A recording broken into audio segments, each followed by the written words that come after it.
ನಮಸ್ಕಾರ ಎಲ್ರಿಗೂ. ನಿನ್ನೆ ಮಧ್ಯರಾತ್ರಿನೇ ಒಂದು ವಿಡಿಯೋ ನಾನು ಅಪ್ಲೋಡ್ ಮಾಡಿದ್ದೆ. ಗೋಲ್ಡ್ ಸುರೇಶ್ ಅವರು ಈ ವಾರ ಪರ್ಸ್ನಲ್ ರೀಸನ್ನಿಂದ ಆಚೆ ಹೋಗ್ತಾ ಇದ್ದಾರೆ ಅಂತ.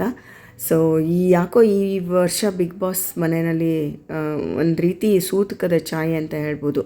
ಮೊದಲನೇ ಬಾರಿಗೆ ಸುದೀಪ್ ಸರ್ ಅವರ ತಾಯಿ ತೀರ್ಕೊಂಡ್ರು. ಈಗ ಗೋಲ್ಡ್ ಸುರೇಶ್ ಅವರ ತಂದೆ ತೀರ್ಕೊಂಡಿದ್ದಾರೆ. ಮತ್ತು ಇದು ನಿಜವಾಗ್ಲೂ ಒಂಥರ ಬೇಸರದ ಸಂಗತಿ.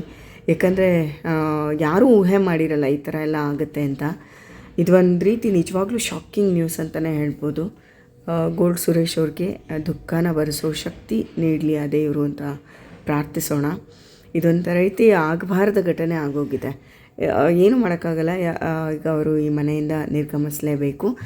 ಆ್ಯಂಡ್ ಒಂಥರ ಸೂತಕದ ಛಾಯೆ ಬಿಗ್ ಬಾಸ್ ಮನೆಯಲ್ಲಿ ಆಗಿದೆ.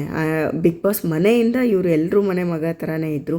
ಸೊ ಹಾಗಾಗಿ ನಮ್ಮೆಲ್ರಿಗೂ ಒಂದು ರೀತಿ ಬೇಜಾರಿನ ಸಂಗತಿ ಇದು. ಸುದೀಪ್ ಸರ್ಗೆ ಎಷ್ಟು ನೋವಾಯಿತೋ ಈಗ ಗೋಲ್ಡ್ ಸುರೇಶ್ ಅವ್ರಿಗೂ ಅಷ್ಟೇ ನೋವಾಗಿರುತ್ತೆ. ಒಂದು ರೀತಿ ಸೂತಕದ ಛಾಯೆ ಬಿಗ್ ಬಾಸ್ ಮನೆಯಲ್ಲಿ. 2 ಇನ್ಸಿಡೆಂಟ್ಗಳು ನಡೆದಿದೆ. ಹೊರಗಡೆ ನಿರೂಪಕರು, ಒಳಗಡೆ ಸ್ಪರ್ಧಿಗೆ ಕೂಡ ಏನೂ ಹೇಳೋಕ್ಕಾಗದೇ ಇರುವಂತಹ ಪರಿಸ್ಥಿತಿ ಇದು. ಗೋಲ್ಡ್ ಸುರೇಶ್ ಅವ್ರಿಗೆ ಮತ್ತು ಅವರ ಕುಟುಂಬಕ್ಕೆ ದೇವರು ದುಃಖನ ಭರಿಸೋ ಶಕ್ತಿ ಕೊಡಲಿ ಅಂತ ಪ್ರಾರ್ಥಿಸೋಣ.